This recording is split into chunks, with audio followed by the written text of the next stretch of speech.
जो लोग अच्छे, सुखी, शांतमय जीवन की कामना करते हैं, क्या उन्हें ऐसा जीवन मिल जाता है? ऐसे किसी भी जीवन को प्राप्त करने के लिए अच्छे कर्मों की बहुत ज़रूरत होती है।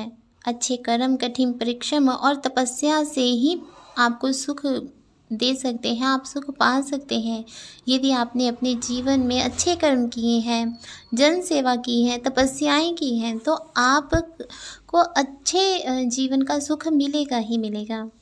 परंतु उस लंबे जीवन का भी आप क्या लाभ उठा सकते हैं जिसमें आपने कोई अच्छा कर्म ही नहीं किया, जनसेवा नहीं की, गुरुओं के चरणों में बैठकर आपने ज्ञान प्राप्त नहीं किया।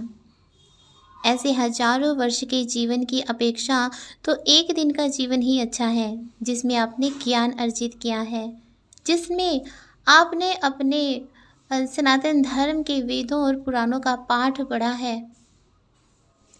हजारों साल लंबे जीवन की अपेक्षा एक दिन का जीवन भी बहुत अच्छा है अगर आपने अ, उस जीवन को अच्छे से जिया है, आपने ज्ञान अर्जित किया है, गुरुओं का संग प्राप्त किया है, तो वो एक दिन का जीवन भी बहुत अच्छा है। जीवन छोटा ही क्यों ना हो, लेकिन सुखों से भरपूर होना चाहिए। और दुख ज़िंदगी में कब आते हैं? जब हम अपनी संस्कृति से दूर हो जाते हैं, अपने सनातन धर्म से दूर हो जाते हैं, वेदों पुराणों से दूर हो जाते हैं।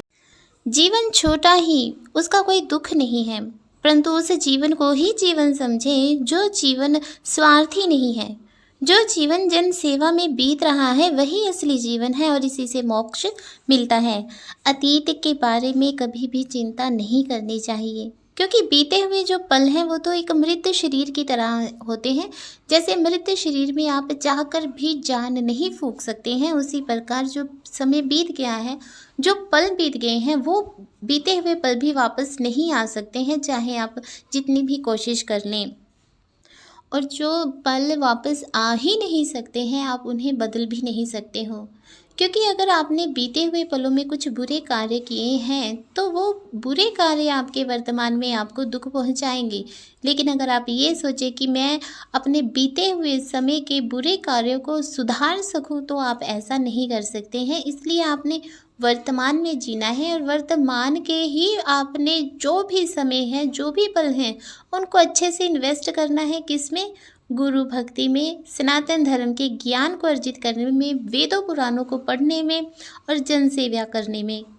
अगर आपको कोई चिंता करनी है तो वर्तमान की करनी है, बीते हुए समय की नहीं।